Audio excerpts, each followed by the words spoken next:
Hello everyone, welcome back to another video. Today we have someone who is probably a dinosaur. Don't believe me? No, we are not talking about midnight tyrannosaurus.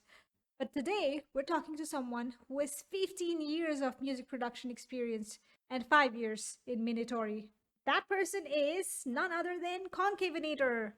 Yeah, Concavenator is the name of a dinosaur if you didn't know. And we'll hear more about that in the conversation. The main topics we discussed today are how his sound has come from, from chill step in the early days to now into Minatory. We'll hear about that. We'll also hear about what it is like to work as a producer, collaborations and the struggles you have to face when you have to juggle between a full-time job, life, music, and other things. And we'll also, as usual, play a song in the beginning that gives you a sample of what concavenator sound like. And additionally, there will be a disclaimer today.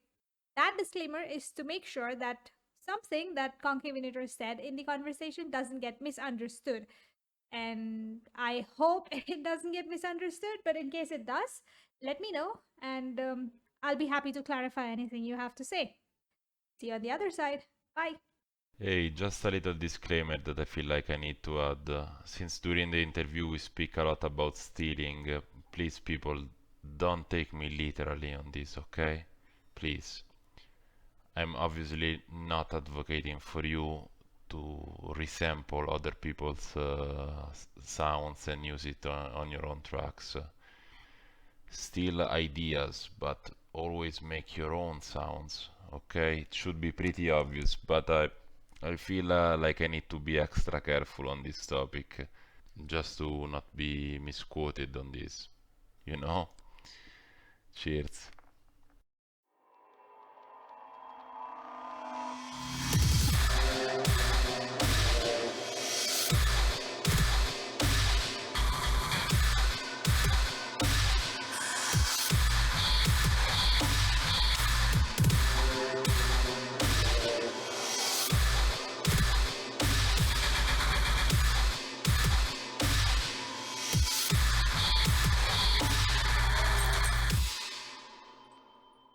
Hello, can you hear me?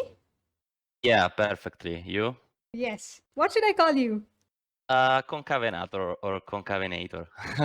That's a pretty long name, but if you can give me like a nickname, Concave, Cave. Yeah, some people I saw them calling me Conky or something like that. Mhm. Yeah, no, I don't feel like giving my real name That's because okay, that's I okay. like to keep my identity A not mystery. secret, but yeah, exactly. I mean, a mystery. Yeah. Sure. Your preference is respected. So I will try to call you Concavenator. So Yeah, I know it sounds awkward, but it's also difficult to pronounce your nickname, which is XD. XD, actually. Okay. It's an emoji, but It is an emoji, but I'm not sure why I liked it. It's just the emoji that I use almost all the time, and it kind of also worked as a name. So I was like, sure, let's do it. okay, it's almost impossible to find you on YouTube when I type XD. I know. You have to type XD Deathstep. That's when Yeah. you get it. Deathstep, Minatory, and so on and so Yeah, forth. yeah, Because right. just XD, it's a mess. Let's address the elephant in the room. Am I the first non-native speaker that you interview, or not? The first interview, I think, was with somebody who spoke Spanish. So you would be the Okay. second person. Okay. I'm not sure if you watched that. He was paralyzed. He did a couple of Minatory projects as well. No, I didn't see that one. I saw the most recent ones you did with the punishment, Mhm. and Okay, yeah. that's okay. So you're from Italy, right? Yeah, you can tell, I guess, by my accent. I'm Italian. Yeah. I'm not expert at accents, so I can only guess. Yeah. Italian 100%. Good. Okay, so do you have anything specific in mind that you would like to talk about, or I can ask questions? That is also okay. Yeah, we can do whatever. I mean, I have things to talk about, but I prefer that you lead the interview. So Okay, sure. Do let me know if I am missing out on some things and you can add on top of that. Mhm. Okay. So let's start with how did you even get into heavy music? And is it like something that is common in Italy or is it something that you came across by chance? Actually, when you say heavy music, you mean in general, right? Like Right, not specifically Deathstep, Minatory. right. I mean, if you could walk us through how did you get into anything that led finally to Deathstep Minatory? Because it's gonna be a long story, I guess, Sure, because we have the time. I am kind of a boomer, so to speak, because I am 32, so I have a long background of listening to heavy music. I started when I was like 12, Mm-hmm. so that's gonna be 19 years ago. Mm-hmm. And obviously 19 years ago, there was no Minatory, no Deathstep, no nothing. True, Not true. even dubstep, I think. I mean, there was dubstep in that kind of British sound, you know, like very minimal, Mm-hmm. no distorted basses, just very like burial, this kind of stuff. So I started obviously listening to metal music Oh, okay. in all kind of shapes. And fast forward maybe 2012, something like that. Yeah, 11, 12. I ended up listening to dubstep, discovering dubstep, Mm-hmm. and then I made my way into Deathstep and lastly Minatory. I think around 2015, something like that. Do you remember how that happened? Because not a lot of people go from dubstep to deathstep. I mean, there are still a lot of people who don't know what deathstep is. So it is pretty rare for people to go from dubstep. And when it happens, it either is the case that they hate it or they love it so much that they don't go back. No, actually, for me was kind of a natural path Mm-hmm. because when I discovered dubstep, I straight up went to the most extreme sounds that I could find. You know, I don't know if you are familiar with Xcore or Cyber Optics.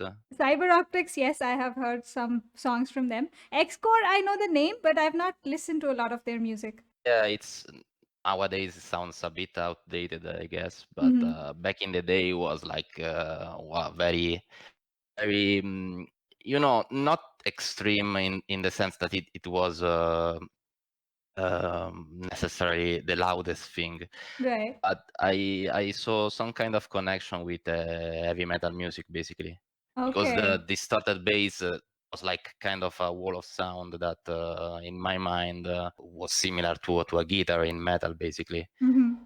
I was also a fan of the 140 BPM, so yeah, I started from that. Then obviously through YouTube, I discovered some channels which were more specific. For instance, Dark Step Warrior. I don't know Yeah, if you know I that know. one. Yeah, Yeah, I think that was that is a classic I'm channel.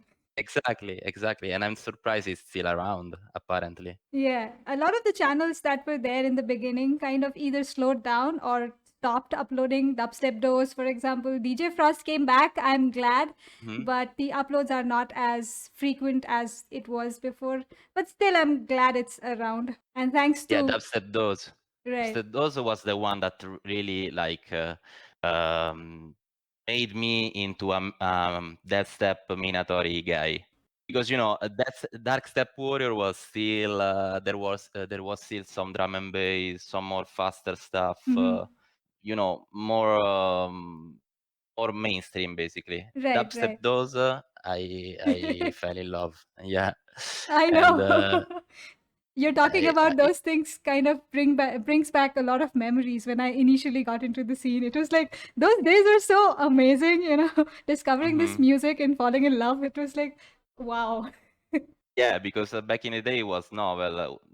You know, it really felt like there was nothing around that sounded like that. Because Yeah. obviously, from the technical point of view, a lot of stuff. There are a lot of producers nowadays that are maybe better, more polished, more experimental. But for me, I remember when I first heard, I don't know, Code Pandora. Moth, this Mm-hmm. kind of stuff. It was really something completely different from anything I have listened before. Because okay, they were electronic, they were in some kind of derivative of dubstep, Mm-hmm. but the way they used the sound design was really set them apart, basically, in my mind at least. I understand. And it also somehow, I don't know, metalheads somehow found like a lot of respect and love for this genre. I think there is some kind of a connection between listening to metal and then coming to this specific genres. I'm not sure if that's true in all cases, but I've definitely heard a lot of people say that they liked metal and then they discovered this and they somehow found a connection. Do you feel that way? Yeah, sometimes I even heard that that is the other way around. So people start with maybe Deathstep, Oh yeah, and yeah. then they discover metal afterwards, which sounds crazy to me, obviously because of my own background. Mm-hmm. But yeah, totally. And also, I mean, from a sound point of view, no, from Mm-hmm. the most likely the sound, but also from the aesthetic point of view, Okay. because Yeah. you can tell a lot of producers they really have an aesthetic which is very, I don't know, transferable to metal. Yes. For instance, Punishment. Okay, for me, Mm-hmm. Punishment, if you take his aesthetic, like forget completely about his sound, which I love, for instance, but just take the aesthetic. Mm-hmm. If you put that on a metal record, it works perfectly, It does. in It my in does. my opinion. Yeah. So a lot of people have this metal logos, they have the metal concepts, even, the themes that they work with. So, yeah, you're right on that aspect. And also, the thing is that metal is a vast genre, no? Mm-hmm. So you can pick some stuff from, I don't know, for instance, black metal or death metal, Mm-hmm. and make your own, Derivative I of don't know, it. exactly. So for me, another instance was when I discovered Influx, no? That he was doing the black metal aesthetic into Yeah. Minatory, and I was like, interesting. Because obviously I like his music, but I just felt like I knew where he was taking his influences in terms of aesthetic, in terms of atmospheres, Mm-hmm. and he was mixing them with the classic Deathstep sound. Mm-hmm. So I started basically kind of doing the same, picking my own influences from my background, which is, as I told you, 15 years of making music in different genres, and trying to mix them, make sonic collages basically Wow. with the Minatory sound design. Okay. One question there. So You said uh, 15 years of making music, so you've been making music for 15 years? Wow. yeah, not successful, yeah. See, that is an objective thing, a subjective thing, which let's not talk about this. But let's just say that you did the practice for 15 years, which is a lot of practice. Yeah, man. Now I can tell you, when I started, I was using. Obviously, I assume you are familiar with Fruity Loops. Yes. FL Studio. Yeah, back in the day, it was Fruity Loops, and it was like version 3.5 or something. Okay, And okay. it was a whole different universe, basically. There was no YouTube to check tutorials. There was no nothing. So, like, for the first, I don't know, 5 to 7 years that I was making music, I was making very little progress. Wow. Very little, because I was just reiterating the same stuff over and over again, always using just MIDI, Mm-hmm. and I was kind of lonely. You asked in the beginning if this stuff is popular in Italy. It isn't. So I was always kind of isolated from other people making music around me, because they were obviously not using computer programs. So they were like recording with bands and all that? Exactly. In the Oh. in the best case scenario, yeah, in classic bands. But even if they knew music production softwares, they were using it kind of in the traditional way of prof, like recording softwares I see, I where see. mixing soft, not for sound design for sure. So how did you get the idea of actually, straying away from the people around you and then actually experimenting with something you had no idea about? That takes a lot of guts, you know? Actually, I think that if there are some producers that are going to listen to this, they are probably going to relate. And it's the fact that I wanted to do my own thing, Hmm. like complete control, you know, Yeah. like no discussion with other people about what we should do, how we should do. Right. That's my own thing that I had in my mind that I wanted to recreate. Obviously, through the years, I experimented with different genres. Hmm. At some point, I was trying to make liquid drum and bass or chill step even, so completely on the opposite side of the spectrum. But there was always this theme of doing my own thing and with my times and with my own my own control basically. So it took a lot of trial and error, obviously. I'm so glad that you stuck to it because not a lot of people would have the determination and discipline to actually stick to it without the tutorials, without the, I don't know, it's a lot of hard work. It is, yeah. If you look to it in terms of I don't know, pure material gain, Hmm. it's basically the worst investment that you could possibly make because you are going to lose a lot of time, a lot of energy, a Yes. lot of mental energy, basically. I will ask you this question though. Okay. Did you have fun? That is it's an interesting question because I sometimes I had fun, sometimes I hated the whole process.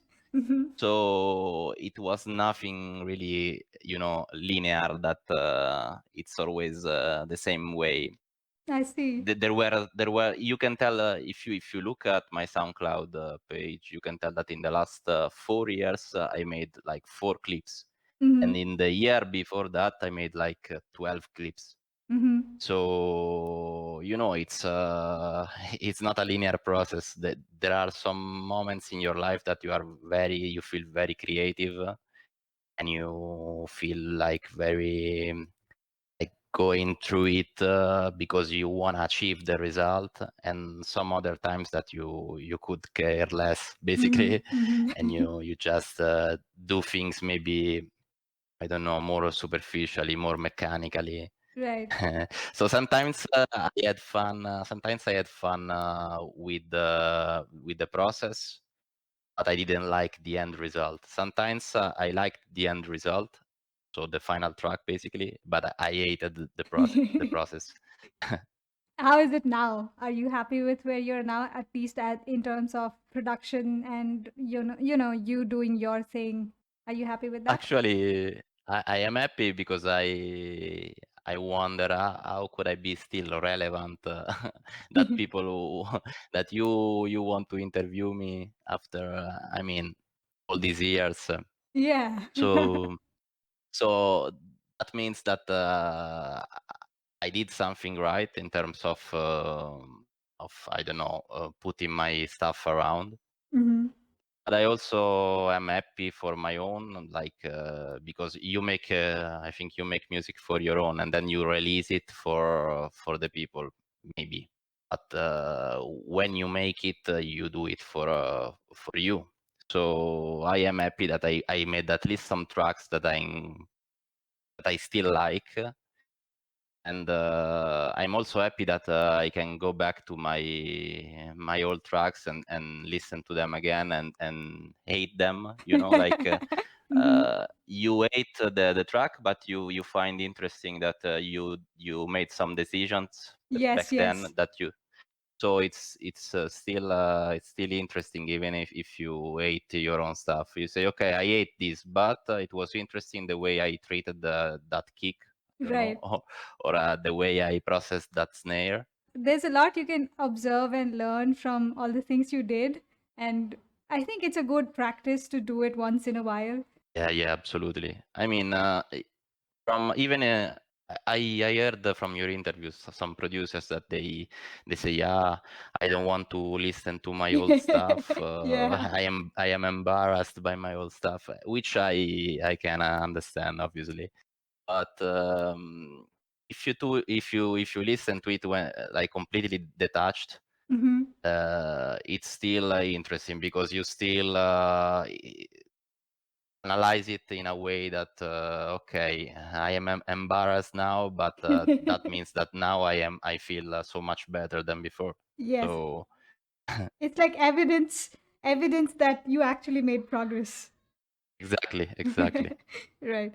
So, what question on that? The individual control of everything. You did a project, a couple of collaborations, and I think one of the biggest collaborations you worked with was with Necrophiler, Harsh, and Apocryphal, right?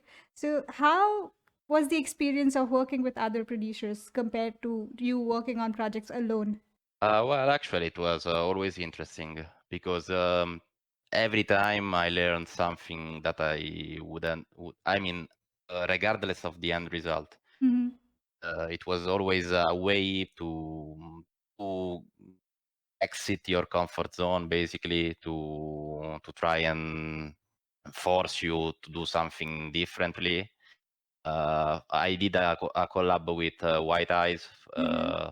back in the day, I think 2017, and in that collab, I made the initial bass and the initial drop arrangement, and he took it and basically put them on steroids. Yeah. So he didn't do so much with the arrangement. The arrangement was still my own, but the way he processed and mixed the sound was like per 10 compared to what I did. So when I listened to the end result, I was like, wow, interesting. So this is from Mm. my own sound design. This can be done. And Yeah. the one you mentioned, for instance, with all these people was different because as you can tell, the process was the first producer does a beat, then Mm-hmm. the second does another beat, Mm-hmm. and so on. And it's a way of working differently. So the best one I did, I think, was with Ruined, which was that one collaboration that we did with the vocals. Zomaru was called. Okay. That Okay. was I don't know if you listened to that I one, but don't think I have. it's in one compilation, I think, for Plagueburn. Okay, I will So check it out. one, yeah, because the Plagueborn catalog, I think it's quite, Plagueborn is full of, lost treasures. yeah, I totally. Yeah, like so much of that content deserves so much attention, and it's like we are not willing to go and explore things on our own. It's like if some channel uploads something, for example, say if it's hydraulic uploading something, sure, it gets some attention, but otherwise, I don't think anybody has the attention or even interest to go look for things. I don't know, we don't have time. I'm not sure. Something. Yeah, because there is too much stuff around. Yeah, there's too much stuff around. True. So, I mean, people get lost, and it's also cool from a producer standpoint because, for instance, I can see the people following me. Mm-hmm. I say follow, but maybe just they just comment once in a while and they don't even listen to the stuff. But still, I can see that people who end up on my music a random pattern, which doesn't make sense to me. Ah, For yeah. instance, some tracks that get reposted by a big name in the scene, maybe they get a lot of traction. But when I publish them, when I release them, the complete track on Bandcamp, for instance, Mm-hmm.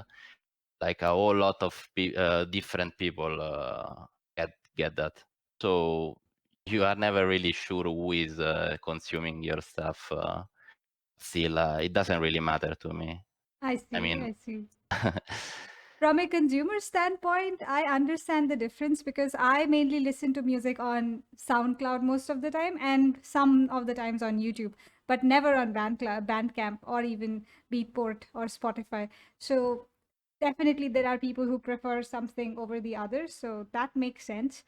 But definitely there is some value in branding, and you have to do a lot of work to please the algorithm gods, as they say, to Yeah. stay on top of things and not get buried under all the noise that is available everywhere. So yeah. Yeah, but yeah, I agree. But at the same time, I think that by not focusing too much on it, you are basically, I don't know, letting the people come to you. True, You know true. what I mean? Like Yeah.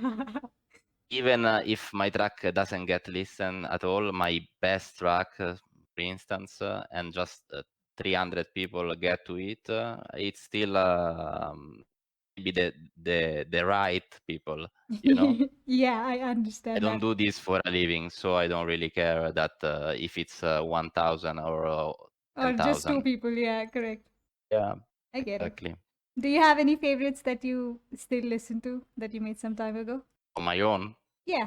Actually, I don't want to sound arrogant, but if I get to the stage that I release something, even as a clip, Mm-hmm. that means that the track is good enough for me.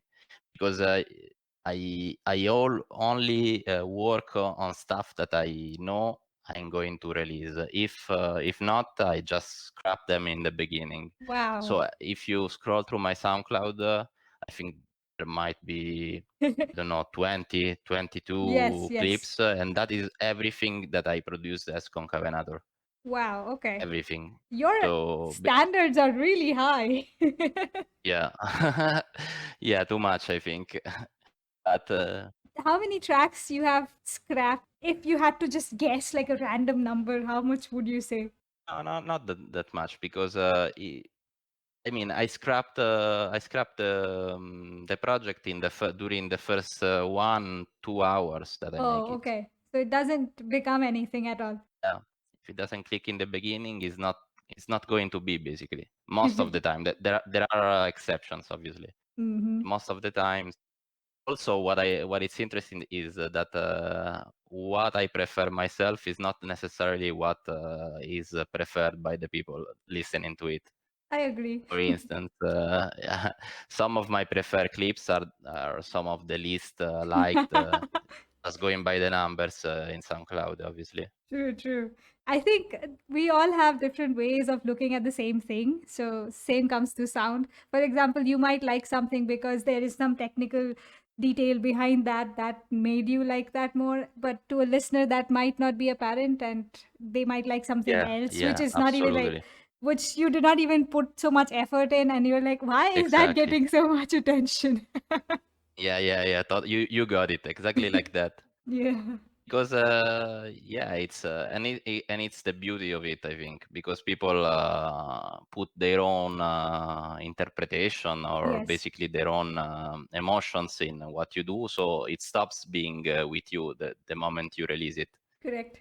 I might make something with the intention of recreating a certain atmosphere, Hmm. but in the mind of the listener might be something completely different. Very true. The same might be for me with the music from somebody else. Yes.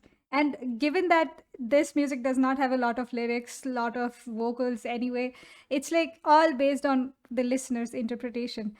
And one of the best things that I have seen due to this fact of, lacking vocals is that language is not a problem. So anybody from anywhere can listen to it. No need to understand the language. It's amazing. Yeah, absolutely. And it's the mystery behind it also, no? Yeah, Because true. that's why I don't want to show my face and my name, not because I think I am too cool for that. I am just a regular guy, but I think it's more interesting for the people to make their Their own own, I don't know, personality in their backstory. head. Yeah. Yeah, But at least now they have a voice behind Concavenator. yeah, the Super Mario voice. So they yeah, they will associate that forever with my with my stuff. Sure, sure. What? Okay, what's the story behind your name, Concavenator? Where did that come from? Actually, it's the name of a dinosaur, basically. Oh, really? A I did not know. dinosaur. Yeah. Actually, it's a bit random, I have to tell you, because I like the way it sounded. I think it. I mean, let me tell that I think it's perfect for Minatory as the way it sounds. Obviously, you can pronounce it as Concavenator or Concavenator, which is the Latin pronunciation. I see. And the meaning it's hunter from some place, hunter from Cuenca, I think. Interesting. When you said it, it actually does sound very appropriate for Minatory scenes. Yeah, obviously. And the moment I chose it was pretty unused. Now I saw that there are some games that use this kind of dinosaur, so it became more popular. So if you search, for instance, in YouTube, Mhm. shows up a whole bunch of dinosaurs.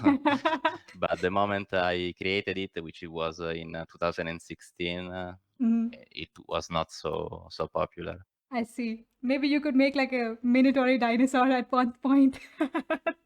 No, it's not so much about the dinosaur, but maybe it's more of I like The the, sound of the it. sounding. Yeah, the fact that it's Latin, because Mhm. obviously I am Italian, so it relates a bit to my culture as well. I see. And yeah, And you started that project, what, 4 years ago? 5 years ago? 5 years ago, yeah. And what did you go by before that?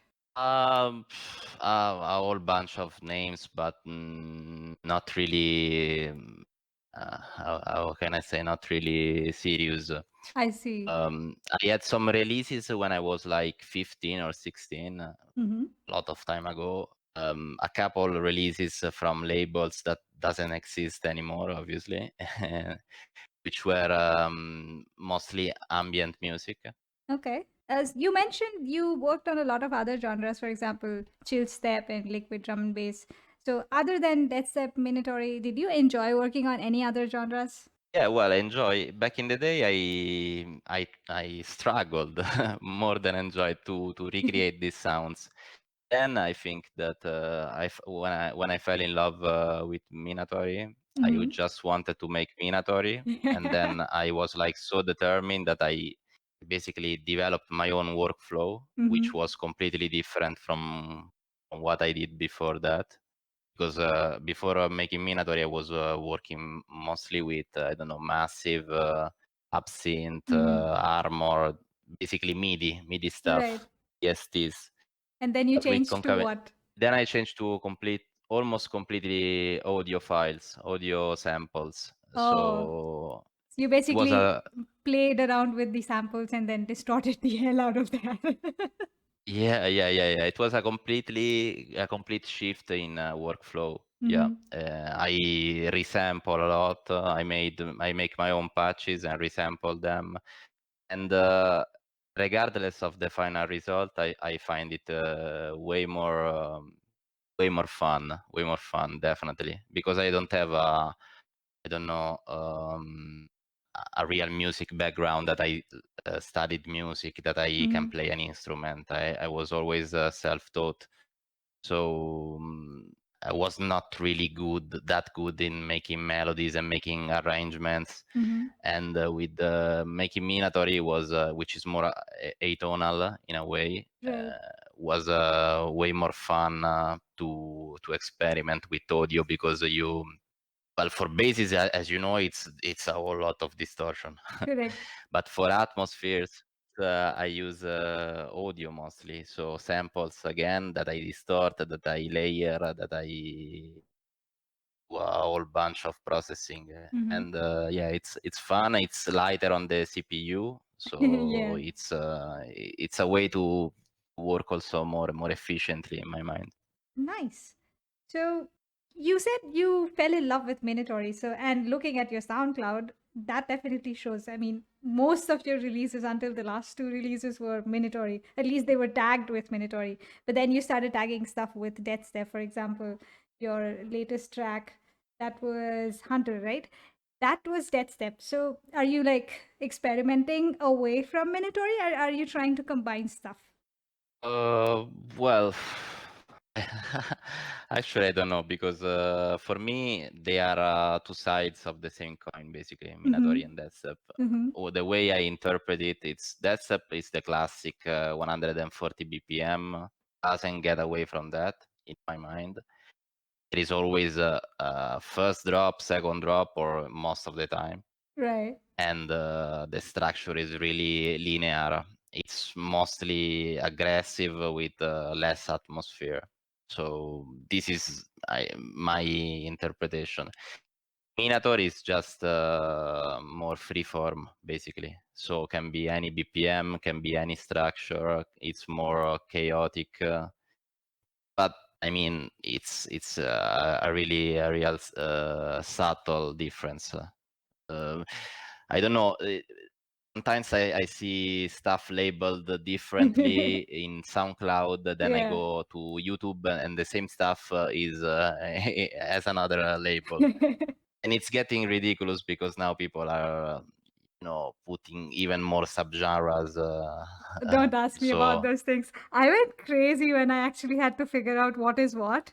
So when I was like interviewing people last year and I had to ask what you're making just because I had to do some kind of a categorization, I was like, I yeah. cannot figure out if this category is supposed to be this category or if I'm just mistaking it for that. So I was like, okay, chuck all that. We can just call it Death Step in general and assume that Death Step Minatory kind of are brothers. So don't hate me for it. No, I get what you mean. For instance, the moment I started making this music, I wasn't even sure myself. Mhm. And I was looking for tutorials, and I was like, yeah, how to make Deathstep bass, And sometimes there was this keyword Minatory going Yeah. around, but I couldn't really find the origin of it. So I was like, okay, what's the difference actually?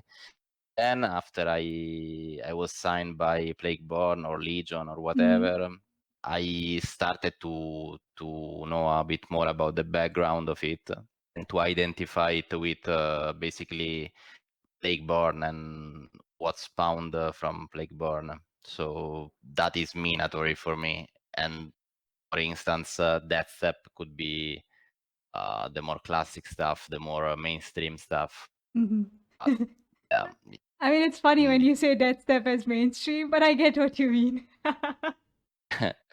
yeah. Compared to Minatory, it is. I mean, True, true.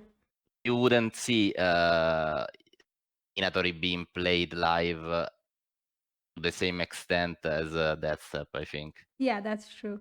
One question since we are on the topic, and I know I've already asked you this before, but I will ask it in a different way. When was the first time you heard about the term dungeon minatory? Do you remember? Dungeon Minatory, yeah, that's interesting because as you mentioned to me, I was mentioned as somebody who initiated it, right? Something like that. Right, right. Dungeon Minatory, it's interesting to me because I never labeled my music as Dungeon Minatory, Mm-hmm. but I can understand why some people associate me with this subcategory, let's say. Yeah. I'm not sure where it came from in terms of who was the first who used the term, Mm-hmm. but for the aesthetic, I think it's just a natural process of adding atmospheres to Minatory, Right. and somebody used this kind of more medieval ambient atmosphere, more fantasy, and then it became associated with the dungeon synth. Right, right. Dungeon synth itself for me it's already something new because as I mentioned, I started listening to extreme music more than 15 years ago. There Mm-hmm. was no dungeon synth, Oh, so even dungeon synth for me it's a novelty. I did not know that dungeon synth is new. I thought it was always like something that came along with metal. No, actually, the music itself is not new because there were some artists like Mortis, for instance, that were making it in the 90s, but it wasn't Oh, labeled as a dungeon synth. okay, I see. in retrospect, it was labeled that way because nowadays people like to categorize a lot more. I think I think also for social media, no, because you have the hashtags and stuff like Correct. that. In the 90s, nobody gave a shit. I think Yeah. it was like all put together by some labels, and it was like, yep, this is ambient. Stop. Now everything, but it's also the beauty of it because people can get creative. True, true. And I think when I was asking people around for like the origin of Dungeon Minatory, I did get a couple of comments saying that it could be either you or Ruined or Influx. So I asked Influx, he said no, he did not do it. And I asked you, so you said no, you did not do it. Then the last person that is left is Ruined. So I'll have to somehow get him and then see the point of view from his side. And if he says he didn't do it, then we are in trouble. No, listen, the way I see it, all three names can be correct because Dungeon Minatory, it's just Minatory. Because Right. Minatory itself, it's a way of be free in terms of influences and atmospheres and all this stuff. Correct. So it's redundant for me to label it as Dungeon Minatory. It's like I don't know, making punk music, then you put a castle on the cover and you label it Dungeon Punk. It's just punk. With that way, every artist can have their own personal label. If Mm, it's the way that, for instance, yeah, let's take Influx as an example. mm, He was making Minatory with black metal influences. He right. was not making black Minatory. in, I get your point. and same goes for me. I put my own influences, and they happen to be medieval sometimes, not even always, and Mm. people associated to dungeon synth, but for me, Minatory, it's enough as a term. I actually like that answer you gave. It's like this probably is something that I could use as the answer because in my mind, I am always curious about where things start. And if I don't have like a particular answer to go to, I kind of feel restless. So maybe this is the answer I will give myself when I have the question. So thank you for this. No, actually, I can be even more precise if you want. This is my Sure. interpretation, but if you want like the real answer, I think it's Ruined Okay. was the first one to basically make lo-fi Minatory. To add the lo-fi element to Mhm. Minatory and to start sounding very I don't know, intentionally Dungeon, let's say. dungeonly. Yeah, exactly. So, but again, can change for the next clip that he does can change completely. So So yeah, the categories are always going to be gray areas. There's no point, trying to define rules. So okay, let's drop this. That's all I wanted to know on that topic. Now, you went away in the middle for a while, kind of like breaks. Did something happen, or was it just a natural break that you took? I think last year or some time ago. life happened. Oh, okay, Yeah, okay. totally. Um, Are you in a better situation now? I am older basically, and when you are older, you start having so much stuff going on, and Mm, the energy that you have obviously gets consumed, even either mental energy and physical energy. So I was, as I told you before, I am very I don't know. I don't publish anything. I publish something with an intention. So if I don't feel like inspired, if I don't feel like I have time or energy to work on music, I simply don't do it. okay. And yeah, that's what happens when you and you start working full time, a regular job, and you start, having this kind of not bad situation, but I think regular life situations. Right. You have people in your life, you have to give You have them people in time. your life. Yeah, Yeah. I understand. I don't know if you do this, like you are a content creator for a job, or you do something else.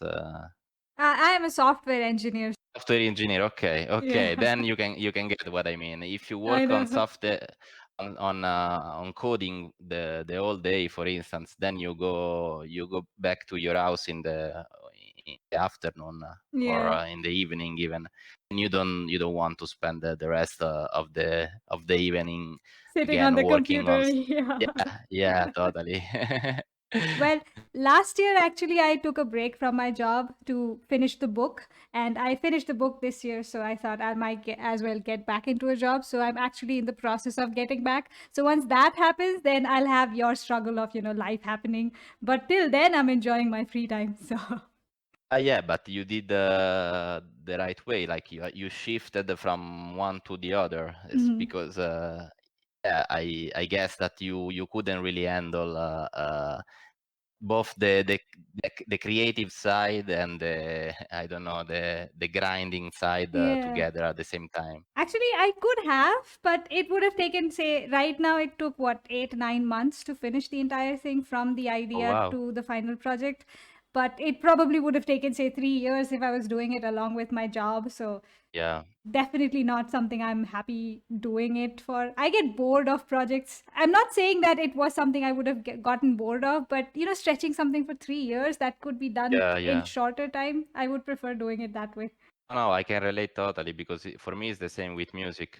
If I take my early tracks with Concavenator, maybe they took I don't know 6 to 10 hours, Hmm. and like the whole process was so flawless in my mind. Like I was very inspired, very creative, very I don't know. I put a lot of attention to detail. Then the later tracks that I did.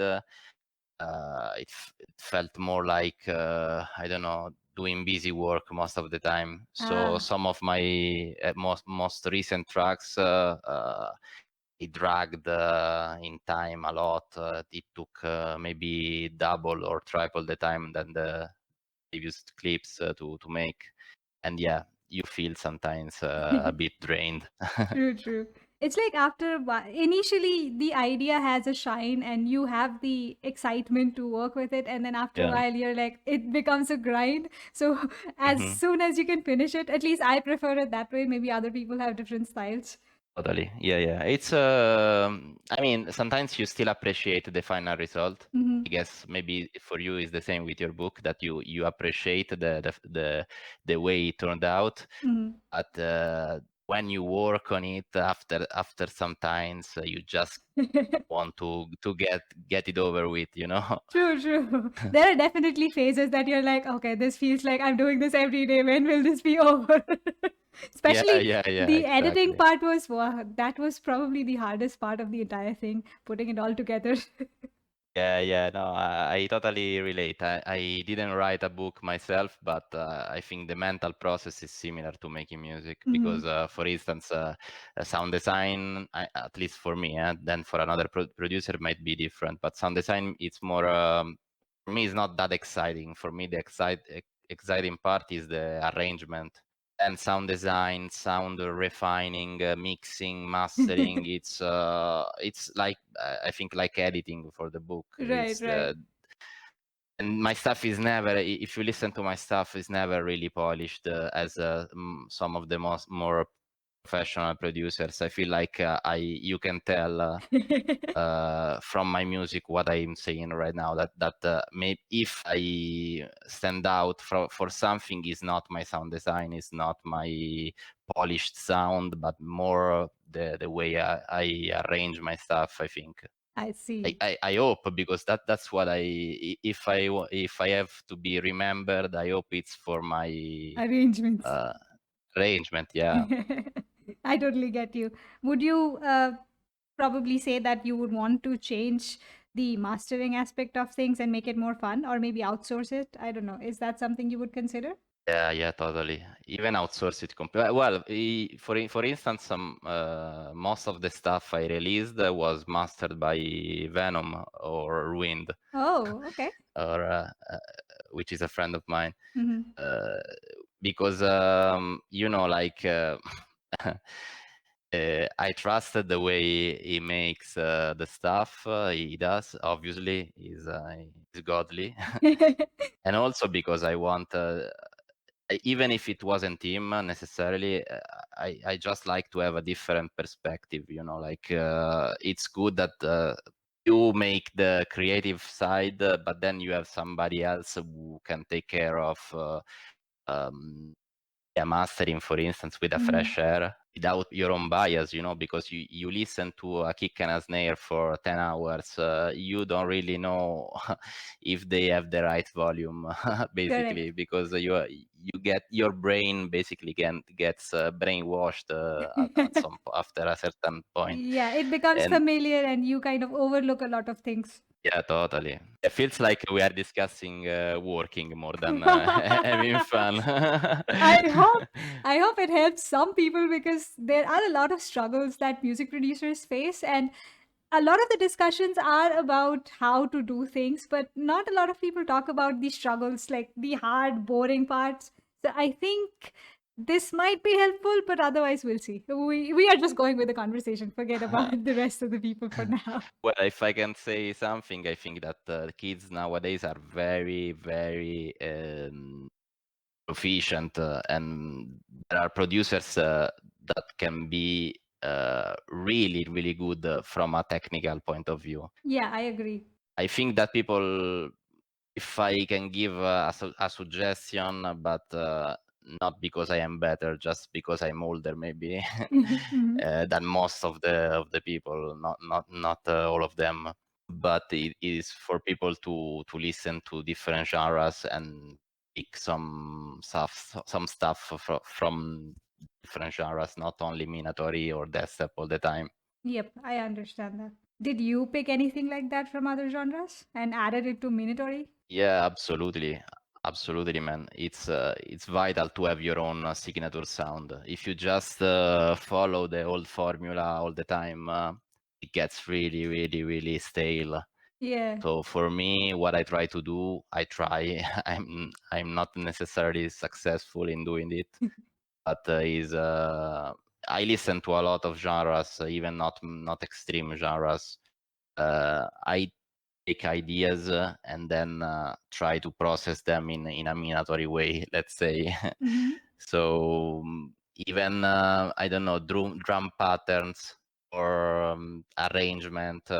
If you try and try, this is a kind of a mental exercise that if you Mm-hmm. take I don't know, Code Pandorum, is sound design, is technical proficiency, is Mm-hmm. mixing skills, and you put those sounds in a completely different arrangement. Mm-hmm.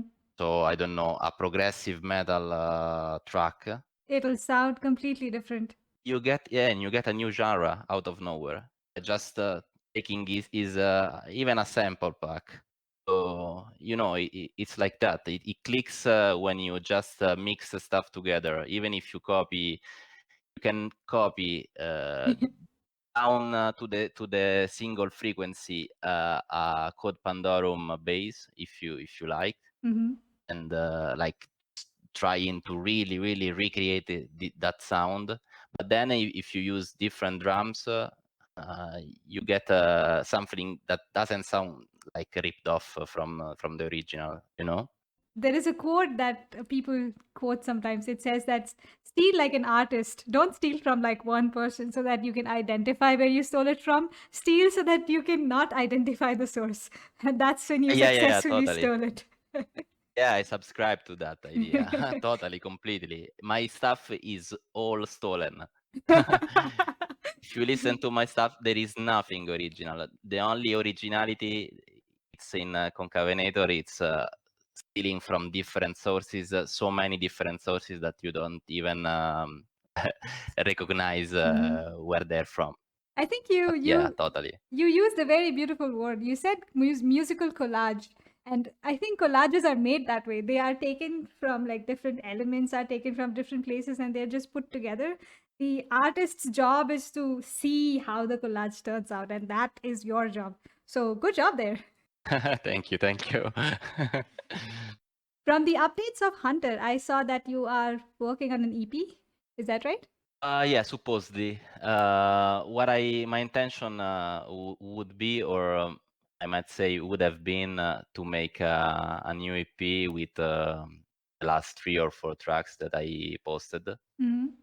But yeah, actually, it's kind of unfortunate and interesting that you interview me today, because I just realized that I might have lost in some unfortunate backup Oh, failure most of my recording library. So yeah, oh no. actually just maybe a couple hours ago I realized, because I had some laptop that broke down, and I made a backup, and I realized that maybe half of my sounds are gone, and it's the most frustrating part is that I still have the projects and still have the project bones, but Mm-hmm. the audio clips are gone, Okay. which is in direct contradiction with what I said earlier about the beauty of working with audio compared to MIDI. Yeah. Yeah, so yeah, actually, but it's kind of interesting if we want to get philosophical, because if I lost everything, I still have to assess the the damage. Right. If I lost everything, and that could be also an opportunity to, if I come back, to come back fresh, like the way I work, I resample my stuff multiple times. I've built my own library of sounds, Mm-hmm. which I process, sample to audio, then process again, then resample, and so on and so forth. If I have to start fresh, maybe I can make some completely different bases that I would never have. They would Who never knows? have existed if you did not lose Yeah, the original ones. I agree with yeah, that. And I think sometimes we get comfortable with what we already have, and it can be easy to kind of get lost in what we have and reuse them like for a long time. yeah. And tragedies like this can actually push you towards changes that you might not have otherwise considered. So I'm excited to see where this goes, and rest in peace those backups. Yeah, I'm trying to see the glass half full situation now, but Mhm. actually, yeah, I'm devastated. Oh, you'll figure it Actually, out. yeah, man. You have to think that I kept all my music from the beginning. Basically, I still have clips, FL Studio projects from 2005 Mhm. that I never open again, obviously. Mhm. So yeah, it's it again relating to what we were telling before about life, about the will to make music. When you through the years build such a huge library, of stuff, of like even the way it's organized at the beginning, you are very tidy, maybe. I don't know, at least in my case. I'm not sure if this is for everybody, but you have a few stuff, a few plugins. Over the years you start hoarding a lot of stuff that Mhm. you might not necessarily need, which is some stuff is in one folder, some other stuff is another folder in a different HD. It's it takes a burden of you, I think. Yeah, I can relate. Actually, that is so relatable. I cannot even tell you. Yeah, I'm glad you relate. Even I'm not sure if you make music yourself, but I think it's something that it's valid regardless of what you make. I can relate in terms of the coding projects I work on. Yeah, Initially, you're like, okay, everything is in its place, nothing is out of place. But after a while, you're like, okay, this is fine here, and then I'll move it later, and it becomes like a huge pile of unsorted things, and you're like, let's just push it aside. yeah. I I know what you mean. And well, for the work, you have more pressure because you are getting paid. For this stuff, it's more like emotional pressure, let's say. Yeah, true. But yeah, the intention would have been to release my last bunch of tracks, also Megaloschemos, which is a track I made, or at least a clip I made, I think 4 years ago, which I wanted to release along another very old track, which was called Lacrimosa. And those two tracks had like a religious them which fit nicely together, I think. And yeah, I would have liked to release them at some point. But well, I can just tell to people, if you like my stuff, for now, just get my old stuff, which is free anyway. So at least that is, even if I lost the original project, that is released already, so it's always available. Right, right. But let's see where you take this disaster to. Yeah. All the best for this. Yeah, thank you. But again, don't worry. I will not die because this dinosaur will not die because of this. I'm happy about that dinosaur. One question that I would like to ask about the community in general. You've been around in the Minatory scene for at least 5 years, right? Since the days Yeah. of the, Plagueborn, so Plagueborn. How do you even say that word? I get confused. Never mind. So, Ask me about how to say words because I am the worst person to ask to. I know. Being non-native English speakers and English being the notorious language it can be tricky sometimes. Yeah, totally. So back to the question, what kind of change do you see in the community? Like a lot of people say that Minatory had a lot of drama in the scene, and I'm not sure exactly what they mean by that, but I hear that from a lot of people. Do you see any change in that? Well, when there is teenagers around, there is always drama. So this community is full of teenagers, I think, which which Now, is kind of yes. normal. Was it But always like this before? I was about to say, but nobody stabbed nobody else, so at least the drama was contained. Because I always make the comparison in my mind with the second wave black metal. Uh-huh. Don't know if you are familiar with Norwegian black metal. Not much, no. Okay, that people were stabbing people. There were arsons. There Oh, were wow. a lot of yeah. So nothing to this extent, at least.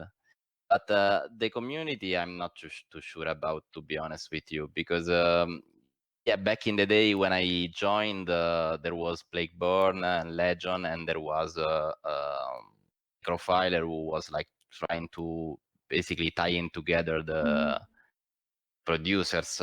Right. It was very, uh, I don't know how to say, but he was very attentive, like were very present in the scene. So he was like a point of reference. Right. Nowadays, it feels a bit more disjointed. And scattered all over People the like place. doing their own thing, Yeah. but I think it's kind of normal because it's a scene which is almost entirely comprised of SoundCloud producers. Yes. So even as you said before, I put my music on Bandcamp, which is just a link in my SoundCloud page. People sometimes get lost and don't even reach that point. True, true. Then maybe I can have people in Facebook which don't even know that there is like a YouTube channel. There is just simply too much stuff around, so people get a bit more, I don't know, confused, I think. But I always have had a good relationship with producers that I spoke to, I collaborated with. So I never saw that much drama. I think the drama was just like maybe a couple people that they were very vocal, Yeah, I I guess. understand. But for the most part, I think people is just it's just nice, not interested in having fights or whatever. Yeah. I mean, I don't see the point in fighting because it's just like if you start counting, it's just a couple of people, relatively speaking. Yeah. And if you start fighting among themselves, each other, then you don't have a lot of space to go to actually. Yeah, absolutely. But even if they fight, it's I think it's just that it's so small, the community, that everything resonates more than necessary, you know? Yeah, it's like a tiny echo chamber. You just have too much of Yeah. the echo happening. Yeah. Good analogy. Yeah, I like that. Yeah, good analogy. It's if this scene was 10 times bigger, there would be maybe the same amount of drama or even more, but Mhm. people would just not reach it, you know, like, Correct. Correct. so yeah. Okay. So we talked about a lot of problems, works, lives outside of stuff. So let's see what you like other than making music. What do you do when you're not making music? So most of the time, basically, because nowadays I I make music very rarely, Mm-hmm. but I like exercising, training Mm-hmm. a lot. I like reading and playing games Mm-hmm. and being, you know, like being with my girlfriend and my friends. I'm just a very normal guy, not depressed, not not a vampire or anything. I work a regular job. Yeah. I'm surprised you said the word vampire. Yeah, I mean, I know I am, maybe that's why I like to separate my Concavenator persona from my own, because real me is kind of boring, I guess. So Normal, yeah, let's say. Concavenator, normal, yeah. Yeah. Concavenator is where I put my creativity. So Mm-hmm. yeah. So, being a normal guy, do you think there is any harm in doing something which is not seen as normal and probably even bad in terms of some people? For example, say some people's parents have concerns that this is bad for their kids since it has a lot of death, morbidity, and stuff like that. Actually, this is interesting because I think it's not bad per se, Mm-hmm. but from my own experience, life experience, um, as an ex edgy teenager, let's say, Mm-hmm. Mm-hmm.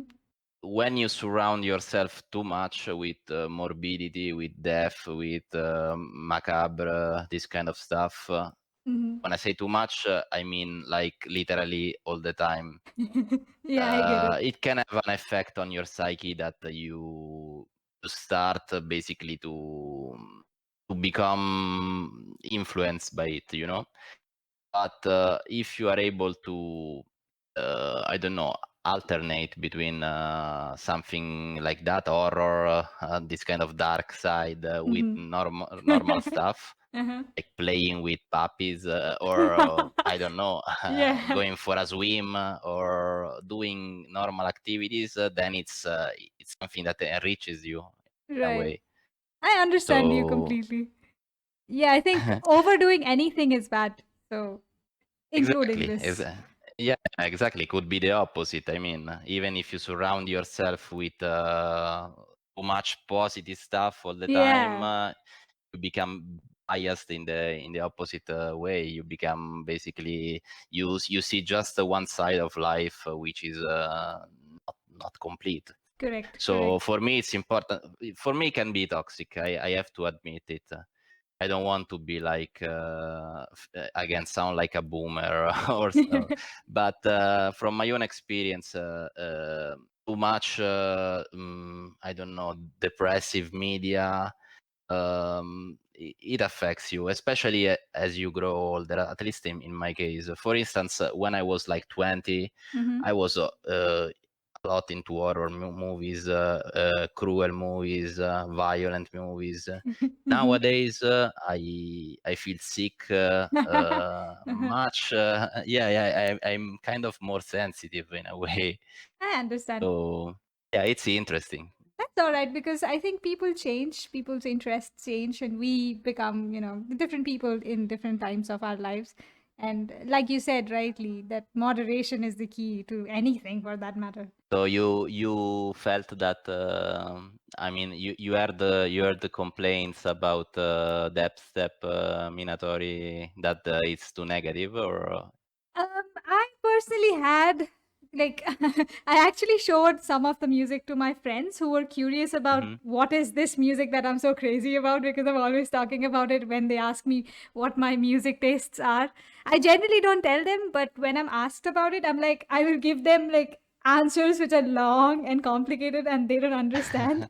So they're like, okay, show me what it's like. So when I show them, the first impression I get is, that's too negative, that's dark, that's edgy, that's, I'm not sure if I like it. And that's when I actually got the concern that if my friends who are similar age to that of mine, then people who are a bit older, they might also have similar concerns. And since we have a lot of teenagers in the scene, these concerns might actually come into, vocal actions, and people might actually have conversations on these lines. So that's why I ask these questions sometimes. yeah, but I can relate to this as well. Like I have no friends that listen to this stuff, Mhm. but I still listen to it. And when I am around my friends, I play regular music so that they don't complain. That's it. True, true.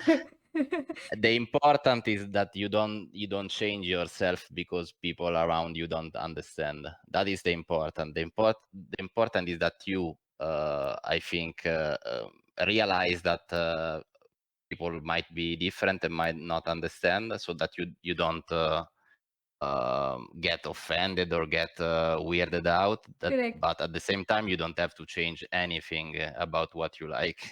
correct. That's my opinion.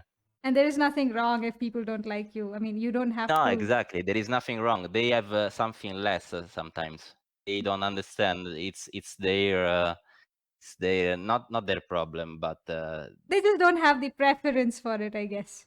exactly. Yeah. You sound like a very mature and well thought guy. I like that. it's it's quite a breeze to come across people who are like willing to talk about things like this and not, get personal about stuff. So I enjoyed that. Thank you. I hope that people don't find this boring, because I know I sound like again. Do you care if they find it boring? You wouldn't No, care. good point, good point. But it's for you, because I care for your views and for your channel. To be honest, I don't do it for the views. I mean, sure, if it gets the views, it's good for the artist, it's probably good for the community. But in general, like you said, it's those 300 people that discover your music, and those 300 people are the right people that discover your music. That's what I want. If people want to see this and really want to relate, they will find it out. And otherwise, it doesn't matter. Yeah, great. Since this is not my main job, I have a job.